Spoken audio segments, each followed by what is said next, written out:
Hey guys, and welcome to another episode of Advanced Football X's and O's. So today we're going to get into how options and zone reads affect the run. But before we get into that, we're going to recap for just a second here. So if we look at our play sheet, if we're in a 4 wide receiver set or a 10 personnel, 1 running back, no tight ends, if we look at this, we have 5 blockers here. Say if we just ran like an inside zone straight up the middle, whatever it is, we have 5 blockers to go on 5 defenders. With 5 blockers, 5 offensive linemen, it creates 6 gaps, right? We have 1, 2, 3, 4, 5, and 6. That's 6 gaps, and they only have 5 defenders to defend it. Or simplistically, if we get all 5 of our offensive linemen on the 5 defenders in the box, we will just be able to run the ball really well. So if we back up and we kind of take this away, whoops, let's go back. And what if we add one of those safeties into the box?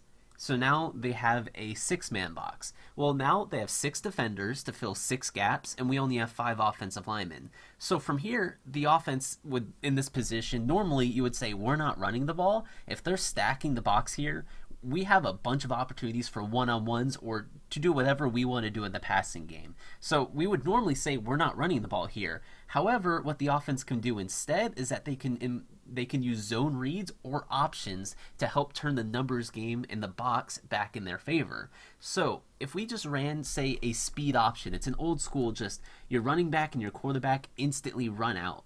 Well, what would happen here is that we could essentially just block every guy right here. If we just made it super simple, we could block every defender except the defensive end, and then we would just read this defensive end, right? He would come down, we would have our quarterback attack him, and when he picks up our quarterback, we pitch it to the running back, and then we have every other defender, at least in the box and to the outside, blocked. We have a man on every defender. We unblock the defensive end, and we kind of use the quarterback as a pseudo blocker, right? So the quarterback, he would attack into that defensive end, and once the defensive end commits to the quarterback pitches it, the running back has a huge gain. So here, instead of using an offensive lineman or using a tight end, a fullback, or whatever to block this defensive end, we're taking him out of the play with the quarterback. So when a second ago when we said we did not have the numbers advantage, we had 5 blockers for 6 defenders, now we're throwing the quarterback into the mix and we have 6 pseudo blockers against 6 defenders, and we're back in the green. So that's options, and that's kind of what you don't really see at the NFL. This is something you see a lot from like Georgia Tech or some of these other college teams where they run a lot of option or triple option. This you don't see very much because it gets your quarterback killed. Quarterbacks will take a lot of hits from this, and this is why you almost never see this, at least in the NFL.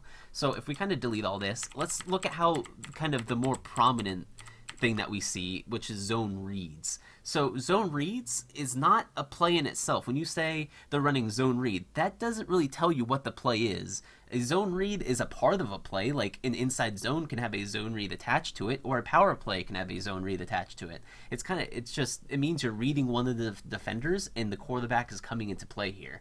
So if we just drew up an inside zone to the left, well, what we would normally do is we would single block, and then we would combo, and then we would try and climb second level, and our backside guy here, we're going to use him to climb second level and try and grab a linebacker. And then what our running back is going to do is on the hike, he's going to run across the face of the quarterback, and our quarterback is going to read this backside defensive end. And if this backside end goes with the running back, then our quarterback takes it, runs back outside.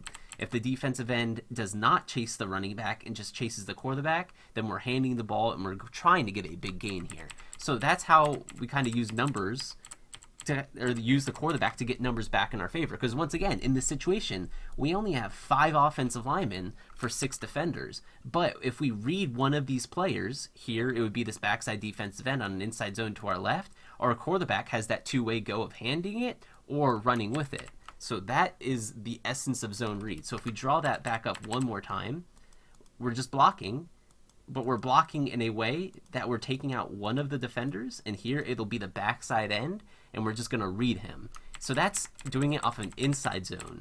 We can also do what's called an inverted veer, and that is a power play. And instead of reading the backside defender, we're then going to read the front side defender. It's a super weird play, and it is mind-boggling that it actually works, in my opinion. This is one of the weirdest plays. But we're running power to the left, so if you remember from a few videos ago, when we do power, all of our offensive linemen down block away from the run, except for the guard, obviously. So we're down blocking. One of these guys is probably going to climb second level there. Our guard's going to wrap around, and our backside guy is going to hold the backside edge, or he can technically climb second level and get that linebacker. And then once again, our running back's going to wrap up, but he's going to target really, really far outside. So this is kind of messy, but if we delete that, what's going to happen is that we're reading this front side end. And what this end is going to do is he's going to take a few steps up, and then he's going to be like, oh, I have a running back trying to get really far outside of me. And most of the time, he's going to chase that running back and get outside with him. And then what happens is that our quarterback will keep the ball, and he'll go right off of this left tackle. And then since we have our guard wrapping up, our guard is not trying to go for this end. What our guard is doing, he's wrapping up, trying to get either a linebacker or a safety, and our quarterback is just following him. So once again, our running back's going to go really far outside, and we're going to put this end in a bind. Do I chase him outside, or do I stay where I am? If he chases outside, our quarterback keeps it and follows the guard up like a normal power play. And if he stays still, we're going to hand it, and our running back is going to get around him on the edge and get really far outside. So that is an inverted veer. So I know this is a little confusing, so we're going to look at some tape here. So if we pull it up, we're going to look at some Carolina Panthers tape. This is going to be interesting. So here we have Cam Newton, and we're going to be running a zone read to our left. So I think it's McCaffrey is our running back here. He's just going to do a normal inside zone to his left, but in this inside zone, we're leaving this backside end unblocked, and our quarterback will be reading him.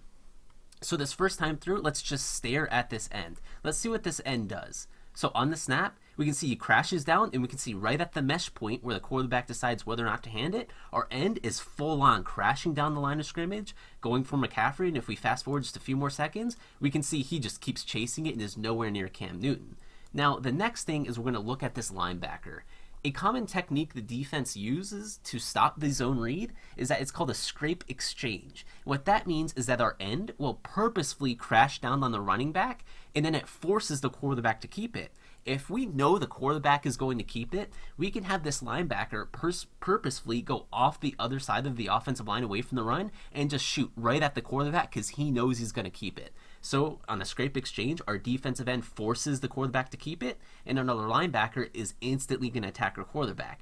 But it's not that easy because as an offense, since we're not blocking this end, we have a lot of free blockers. And right here, our right tackle and our right guard are going to combo block onto this defensive tackle. I think that's a 3 technique it looks like from this view. And what happens is that when they double team, this 3 technique, as we said in the previous videos, on inside zone, wherever this 3 technique wants to go, or wherever that lineman wants to go when he's getting double teamed on a zone run, they're going to combo off of him to the linebacker based off of where the linebacker moves and where the tackle moves. Here, this linebacker is going to shoot really far outside to attack the quarterback, so a right tackle after double teaming is going to pull off. So let's watch this linebacker and let's watch our tackle. It's going to happen really quickly. So boom, we get the double team. Now watch our right tackle pull off and instantly start blocking him. So now we're in this situation where our defensive end that we unblocked crashed really far inside along with our defensive tackle, and our linebacker that's supposed to scrape off and take the quarterback, he's now getting blocked out by our right tackle. And what does that do for Cam Newton? Well, he has all the room in the world to run between, and this goes like 60 yards. So let's just watch Cam Newton on this play. For him, it's super simple. He hikes the ball, looks at the end, keeps it, and just runs in this massive hole. And that is what zone read does, because if we look back at the numbers, we only have 5 offensive linemen against their 6 defenders. Normally, we should be thinking, wow, we can't run the ball here, but by the advent of using the quarterback as a pseudo blocker or a runner, however you want to look at it, we can match the numbers game in the box even though we have fewer blockers. It's quite a cool concept. But once again, we're using our quarterback as a runner, so he is going to get hit. So if we look at the next play, this is going to be inverted veer. This is where it's a power run with a zone read inside of it. So we're going to be running it to the left, and here we're going to leave this end that's lined up in front of Greg Olsen. They're not going to block him at all. Greg Olsen's just going to run around him. They don't care. And once again, the rest of our linemen are going to down block. So our left tackle down blocks. 61, I believe, climbs second level and gets a linebacker, I believe. 67, down blocks. 63, down block, or 63 pulls, sorry. 65 seals the end. And then we're just staring at this left side end. So let's watch what the end does. So after the snap, he takes the steps forward, and look, he freezes. And once again, we said on the inverted veer, when he freezes, we're going to get our running back as fast as we can outside of him. That's the purpose of having him split to the side, and Cam Newton, I believe, also takes some steps to his left to kind of extend this handoff. But we want to get our running back as fast as we can laterally, because when we leave this end unblocked, we just want to get outside of him as fast as we can. So let's watch the running back here. Goes as fast, boom. When he hesitates, we hand it off. He doesn't even touch him here. If we watch, this end doesn't even stand a chance. He looks kind of funny as he's just kind of like chasing him frantically and never gets near him. But that's kind of what we want to do. And if we watch Newton on this play, watch where Newton goes. After he does the handoff, you see how he climbs up inside, and we can see we have our pulling guard. So if you watch our offensive lineman, which you probably should have started with, let's watch our offensive line. Boom, we have all these down blocks. And if we fast forward this a little bit, let's look. So we have 1, 2, 3, 4 offensive linemen blocking for 1, 2, 3, 4, 5 Giants defenders in this area. And we still have our 5th offensive lineman pulling, who's actually going to get a nice block on this second defender up here, the second Giants defender. Because this first one, we're leaving him unblocked. This pulling guard does not care about this guy because he knows either the quarterback or the running back is going to take care of him. So say this end jumped really far outside and Newton kept this. Look at this alley that he would have. It's pretty nice. This backside Giants defender possibly could make some contact here, but Cam Newton being Cam Newton probably might just shrug it off. But look at this blocking that we have. That's a pretty good alley and some nice seals and a nice double team on this end. But that is what this attempts to do. If we go back, let's look at the numbers. We have 1, 2, 3, 4, 5 offensive linemen, 1 tight end against 1, 2, 3, 4, 5, 6 Giants defenders immediately in the box, although we have 2 walk down defenders slightly outside the box. But this is kind of what happens, is that if we have the numbers advantage, then it kind of goes even better because we have our 6 blockers plus Newton as a read. So theoretically we have 7 blockers against 6 box defenders. The Giants didn't stand a chance here. If that end would have crashed onto the running back, then Newton would have kept it like we saw. He would have had that nice play right up the middle. And if he would have stayed inside like he did, the handoff to the outside and the running back just goes with it. And that's awesome that we could do it on inside zone and off of power. We add the quarterback to the play, even no matter if it's inside zone, outside zone, the option. It's awesome how we can use the quarterback to help manufacture yards. And this helps Carolina's running game like you would not believe, since they have the ability to do this. However, like I said, there are negatives. This last play, it's a read again. We're not going to really care. Let's just look at Cam Newton on this play. Cam Newton is going to hand this ball off. He is reading it and he's going to hand it, but watch what our defender does. Slams Cam Newton to the ground because he does not care.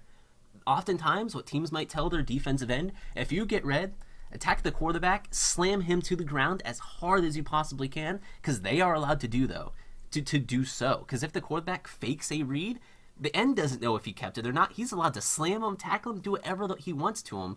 And if you do that to a quarterback, say they run 10 reads in the first quarter, the first 2 quarters, if your end or linebacker, whoever it is just slamming that quarterback to the ground every time, you're going to wear down that quarterback. That coach probably isn't going to run that very often just because he's looking at it like, holy crap, I'm getting my quarterback beat the crap out of on these runs. But that's kind of the negatives. If you can manage to hide your quarterback a little bit on these runs or do it a little bit shiftier so he doesn't get hit as much, it's a really powerful tool, but there are some negatives to it. And this is often why we don't really see it from too many teams in the NFL. Panthers love to do it with Cam Newton, but you're really not going to see this with Tom Brady ever. Like ever, you're not going to see Tom Brady do a mesh, and they would never have Tom Brady ever do that, and that's kind of why. But that is zone reads, and that is kind of what we're doing. We're just using the quarterback as an extra player here, and we're taking advantage of it. Even if we have 6 defenders for 5 blockers, we're still technically in the advantage, and that is the power of zone reads. So I hope you guys learned something. Feel free to leave a comment if you have any questions, and I'll see you guys in the next video.